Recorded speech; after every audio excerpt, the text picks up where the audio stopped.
हाँ हो गया ब्रो। जी बस अपडेट इंस्टॉल हो रहा है 2 मिनट्स।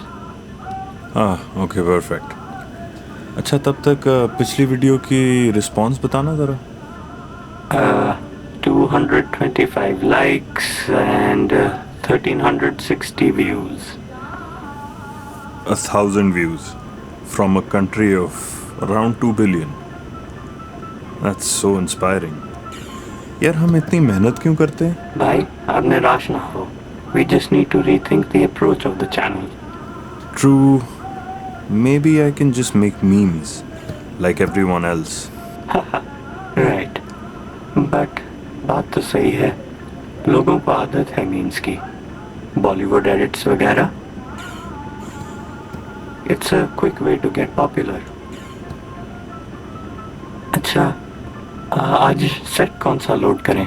वो ही विंटेज थीम वाला? हाँ आई थिंक वही ठीक रहेगा। 1 minute. Alright, vintage theme set. वैसे मीम्स काफी इफेक्टिव होते हैं. मीम्स का नुकसान क्या है? मीम्स बना बना के लोगों का अटेंशन स्पैन चंद सेकंड्स का कर दिया। कोई ना, the implications of all this will be evident very soon. Memes had a purpose. They served it well.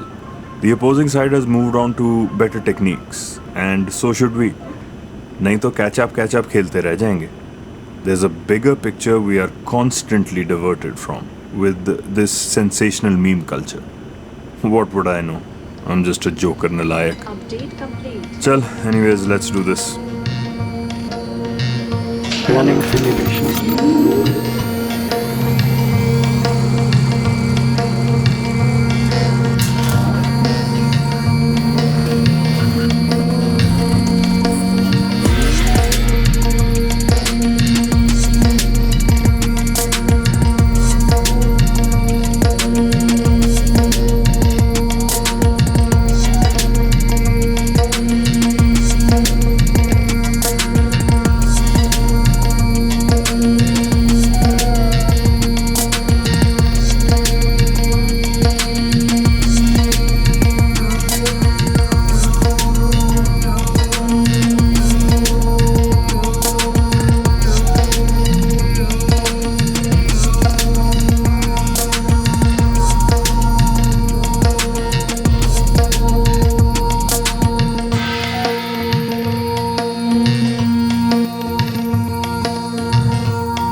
All clear. ओए सामने वाली लाइट थोड़ी ब्राइट कर दे, और मेरे पीछे जो ये बुक शेल्फ पे बुक्स हैं उसको थोड़ा सा, हाँ हाँ exactly perfect. Can you guys hear me? Type 1 in chat if you do. Okay, I see all the regulars are here already. Jackson FX, Rajaryan Singh, Devang Vyas. Alright, let's begin then. Namaskar everyone. Welcome to my stream. Thank you for tuning in. Please do like, share and subscribe if you like what I do here. Also, what do you think of this old school set? Would you like to see such streams in any other environment? Nature maybe, space, alien worlds? Give me suggestions in the comments. Today's show is about a global historical pattern. No matter where you look in the ancient world, you'll find claims that they were primitive, bloodthirsty, amoral, and wild people.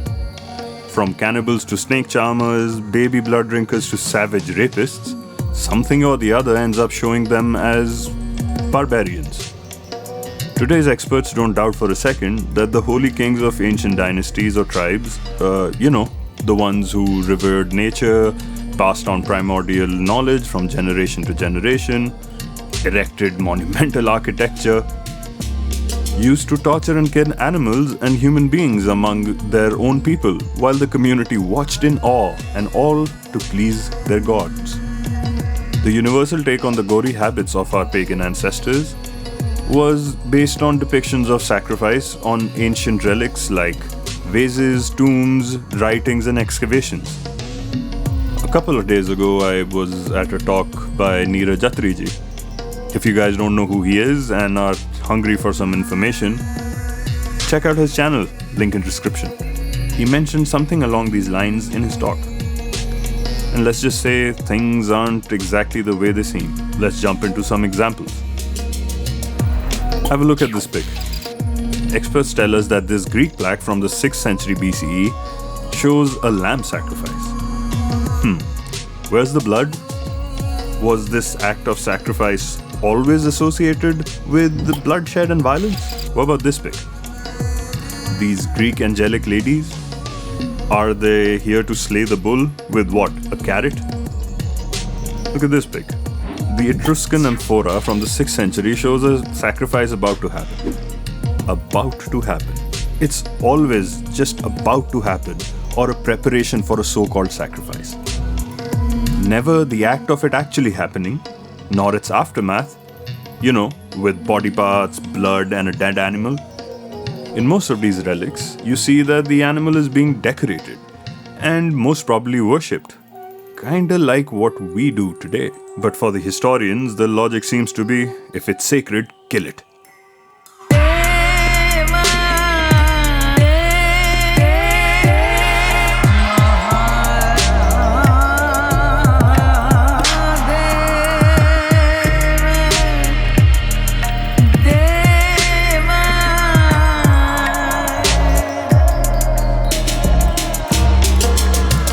Let's move over to Egypt. The Egyptians also had a Nandi Baba named Apis. A mass grave was said to have been dug around 3000 BCE near the Nile River.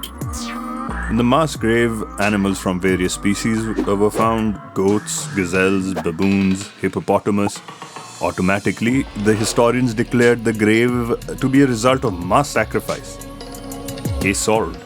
This 2015 article by National Geographic, titled "In Ancient Egypt, Life Wasn't Easy for Elite Pets," claims that the animals were also tortured and beaten before being buried next to their owners as a sign of wealth and status. And how did the pet owners die? They were sacrificed too, of course. A young man of the elite class was found buried along with 20 other people in another tomb nearby.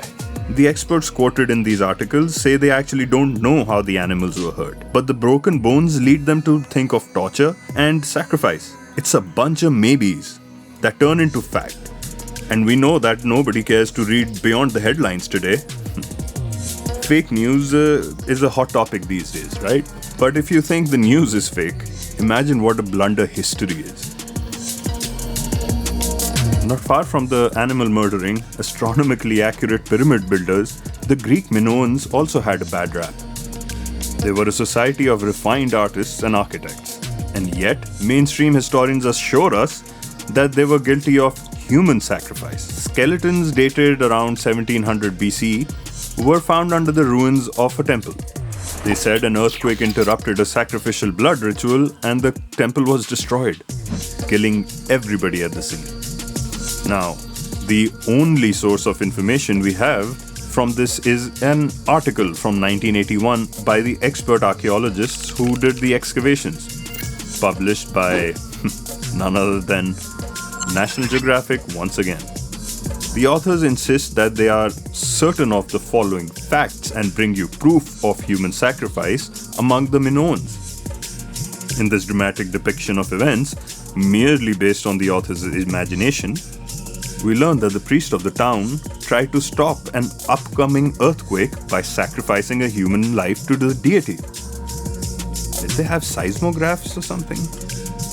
I'm sorry, did they find any records, any audio recordings, video feed? One of the victims had a dagger in his body.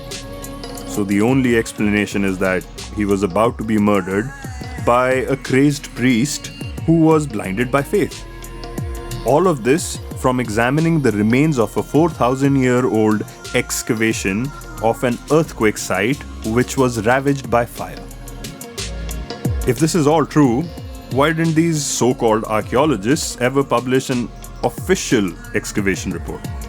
A fictional article from 1981 became a prominent characteristic of the ancient Minoans.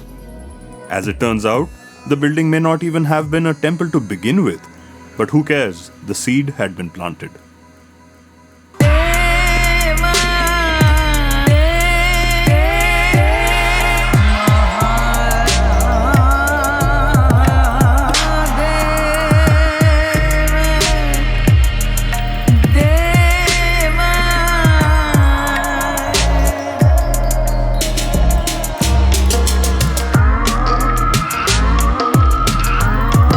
But that's not all. The Minoans were also cannibals who cooked and ate their own children. Peter Warren from the British School of Athens discovered mass graves of children with cuts on them. In the tombs were also sheep bones. Conclusion: they were slaughtered, cooked, partly eaten and then thrown in the bin, so a select few could achieve communion with a god, whoever that may be. We still can't decipher their language, so how can we pretend to psychoanalyze them? Now that the context of sacrifice has been set, sacrifice becomes the only logical explanation for everything. For example, the Minoans refrained from eating meat except fish and kept cattle and goats for milk and wool production. They kept beef as a treat for the select few, the elite members of the society, which could explain the scene on this sarcophagus. Is this a sacrifice or a feast on the tomb of some important person? Unfortunately, the Minoans were wiped out so long ago that there is absolutely no one that can defend them or stand up for who they really were. Question is, how long till we are in the same place? How much do we really know about our ancestors?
Why do we trust the authority of these select few people? People who are certified to tell you your history, hence shape your reality, eventually wiping out any trace of truth. In part 2, we will explore South America and Bharat. We will explore how colonizers wiped out and rewrote history, dividing the people from their own heritage.